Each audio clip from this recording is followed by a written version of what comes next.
یہ ہے مقبوض بلوچستان۔ آج بدھ 28 اگست سال 2024 ہے۔ بلوچستان ٹوڈے سے آج کی علاقائی خبروں کے ساتھ میں ہوں آپ کا میزبان الیاس بلوچ۔ تیز سرکاری ڈیتھ اسکواڈ کارندوں نے دکاندار کو اغوا کر کے قتل کر دیا۔ لسبیلا فوجی کیمپ پر حملے دوران 9 بلوچ فدائین شہید ہو گئے۔ BLA بلوچستان کے 13 اضلاع میں 40 مقامات پر بیک وقت 44 حملے آپریشن ہیرو کے تحت کیے گئے۔ BLA کے ترجمان GN بلوچ نے تفصیلات جاری کر دیے۔ مستونگ کھڑکوچہ بدرنگ تھانے کو مسلح افراد نے آگ لگا دی۔ پنجابی مزدور یا فوجی کے مسئلے پر کسی صحافی یا استاد نے تحقیق نہیں کی ہے، سابق اسپیکر وحید بلوچ۔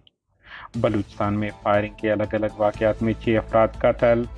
تربت پانی میں ڈوب کر 4 بچے اور وڈ حادثے میں 2 افراد ہلاک ہو گئے۔ کراچی